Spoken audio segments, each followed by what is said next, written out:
The COVID-19 pandemic came like a whirlwind in 2020, causing millions of deaths and leaving governments across the world at loss on how to handle it. The deadly disease is surely one of the worst ever mankind has experienced, and with it came severe effects on all aspects of the economy. It particularly affected the tourism industry, making it drop by about 74%.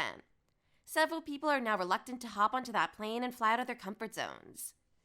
In this video, we will take a look at the effects this deadly pandemic has had on traveling and some steps being taken to handle it by world governments. Do stick with us till the end, and while at it, do not forget to like, share, and subscribe to our channel for more interesting videos. What traveling was like before the pandemic. In the last 8 years before the pandemic, the tourism industry witnessed exponential growth. Some countries were in fact generating as much as 5% of their GDP from the industry. Examples of Sri Lanka. In fact, the number of visitors to Sri Lanka doubled between 2014 and 2018. Tourism contributed as much as 10% of the world's GDP and accounted for one job out of every 10. People that had enough money to travel were busy ticking travel destinations off their bucket lists, and countries were generating a lot of money. A whole lot of it. Then the pandemic struck. Effects of the pandemic on traveling. The pandemic struck at a time when no one was expecting it. Nobody had an idea how to contain the disease, and it was like a wildfire. It spread across the globe. Among other industries, tourism was one of the biggest losers. The movement was limited as a result of the pandemic.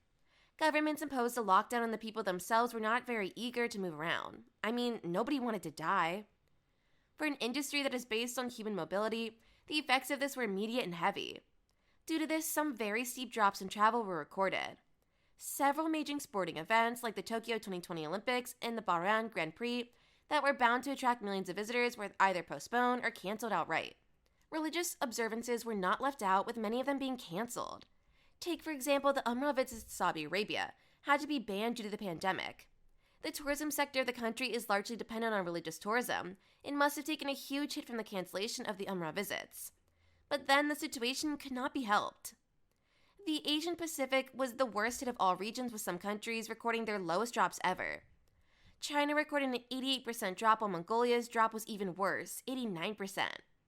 Up to 75 million jobs were lost according to the World Travel and Tourism Council, with several small and medium-sized businesses deeply affected. The losses recorded by the tourism industry and other related industries were close to a whopping $4 trillion. Traveling in a post-pandemic world. However, traveling has gradually started going back to what it was before the pandemic. Even though the pandemic hasn't been fully defeated, a bit of normalcy is returning to how things are done.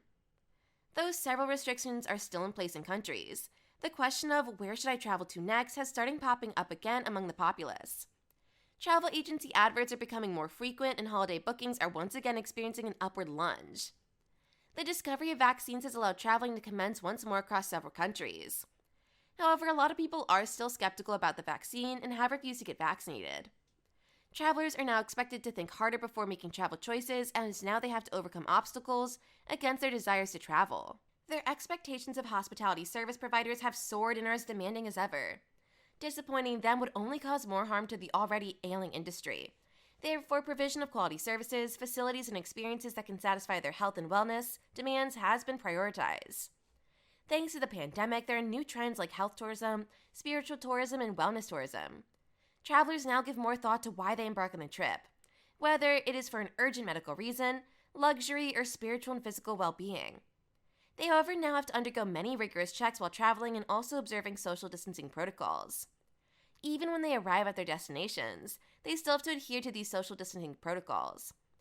Governments have also been helping out financially, either directly or through soft loans and guarantees to the tourism industry. Vanuatu, for example, approved grants to small and medium-sized enterprises, while in Thailand, $700 million was allocated solely for spurring domestic tourism.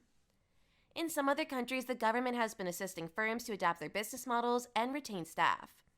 In Jamaica, 10,000 tourism workers were the recipients of a free online training certification and class organized by the government as part of efforts to help improve their skills. Some countries are using completely new initiatives to try and revive the tourism sector. In Costa Rica, Mondays have been declared national holidays, thereby extending the weekend.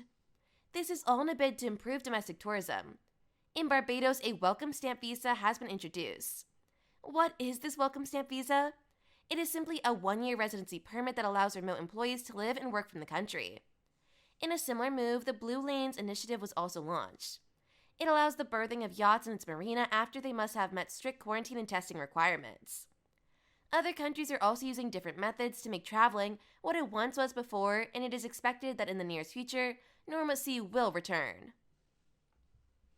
How to further improve post-pandemic traveling. The efforts Skyway being made to return to normalcy and traveling in the post-pandemic era are quite commendable. However, I would like to include some other recommended steps that could be taken to further make the work speed up. A shift towards ecotourism, a fast-growing industry focused on conservation and local job creation, would really aid the tourism industry get on its feet again. Costa Rica has already adopted it as its key strategy, with Thailand following suit. They are trying to shift to a niche market, including adventure travel and health and wellness tours. Provision of better security for travelers. Security is a major factor that people consider when traveling. Therefore, countries with better security measures in place to take care of travelers stand a better chance of a quicker recovery than others. Having this at the back of their minds, relevant authorities should make sure there's adequate security for visitors. Access to information, effective search and rescue teams, a 24-hour visitor hotline, testing hospitality employees, and deep cleaning tourist resorts are just some of the measures that can make the thought of traveling more tantalizing. Mexico already has a guest assist app that connects visitors directly to local authorities, while New Zealand has made visa extensions available for people who are unable to return to their original destination. With social distancing and other health and hygiene protocols showing no signs of phasing out in the near future, technology also has an important role to play. Touchless service delivery and investment in digital technology could go a long way in helping the situation of things. Some tourism-dependent countries should also look to go down the long and arduous path of diversification of their economies. I mean, if the reduction in travel does not pick up for a very long time, they would soon be stranded for funds, and this might likely happen owing to economic scarring and changes in tourists' preference. Investing in the non-tourism sectors should be made a priority and could be aided by strengthening links between locally produced agriculture, manufacturing, entertainment, and tourism. Jamaica has already started taking steps in this direction, launching an online platform that allows direct transactions between buyers in the hotel industry and local farmers. Exports, including services, could also be expanded using regional agreements to address the constraints imposed by limited economies of scale. Online management of visa procedures. This will reduce physical contact. Carrying out routine disinfectants and cleaning, provision of personal protective equipment and hand sanitizers, health tests when needed, and putting social distancing barriers. High-efficiency particulate air, HEPA filters, should be installed in aircraft. Seats should also be spaced to observe social distancing guidelines. The aircraft should also be disinfected from time to time. Traveling is expected to return to what it once was. The tourism industry will still bounce back. Yeah, it won't be easy, but it is still achievable. If you enjoyed watching this video, please click the like button. Also, subscribe to our channel so you do not miss out on more interesting videos that we've got for you. Thanks for watching.